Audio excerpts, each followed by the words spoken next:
कोमल सवेरे की रोशनी में मीना और टीना गांव की पगडंडी पर खिलखिलाते हुए खेल रही हैं।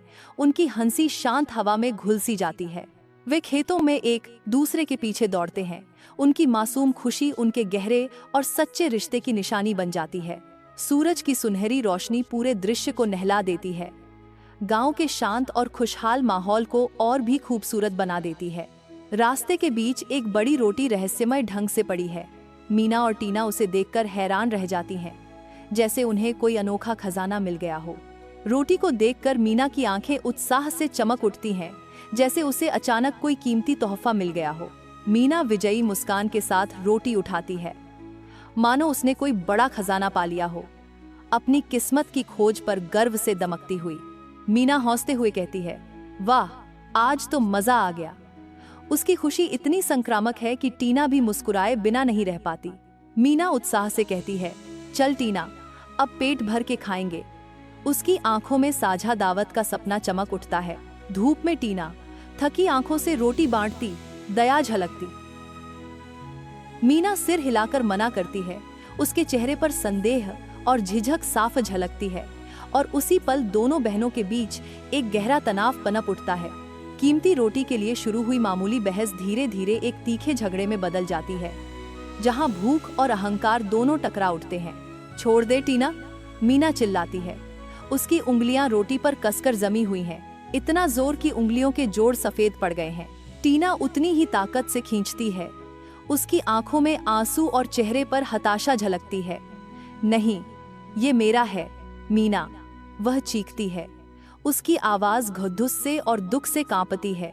वह रोटी अब सिर्फ खाना नहीं, उनके टूटते रिश्ते की निशानी बन गई है, जो उस बेरहम धरती के बीच खिंचती और बिखरती जा रही है।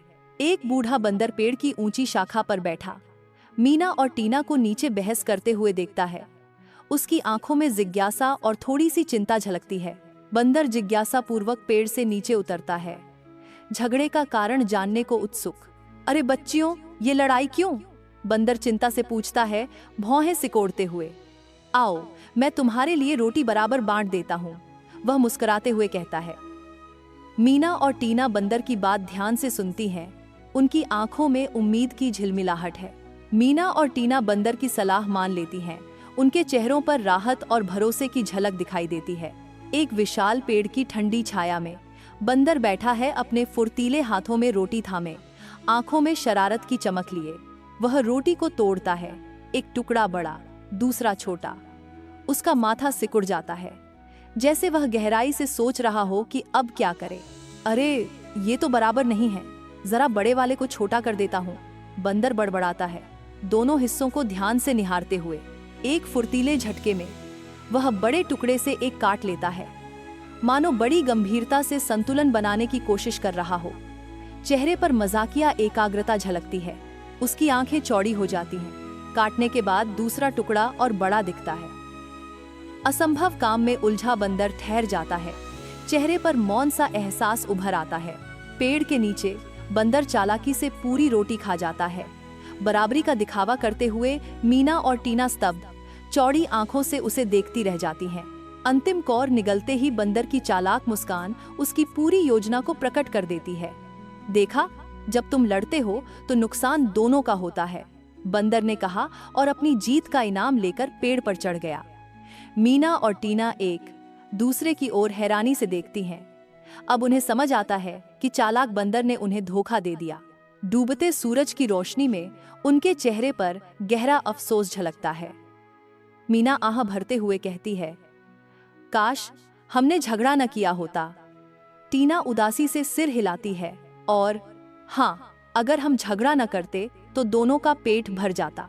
अपने झगड़े के नतीजों को समझते ही उनके किए का बोझ उनके दिलों पर भारी पड़ने लगता है। दोनों के बीच एक चुप समझदारी पनपती है। साझा पछतावा हवा में ऐसे तैरता है जैसे रास्ते की धूल जो अभी भी थमी न हो। घर की ओर मुड़ते हुए वे एक अनमोल सीख साथ ले जाती हैं, जो शाम के सुनहरे रंगों में जैसे हमेशा के लिए लिखी गई हो।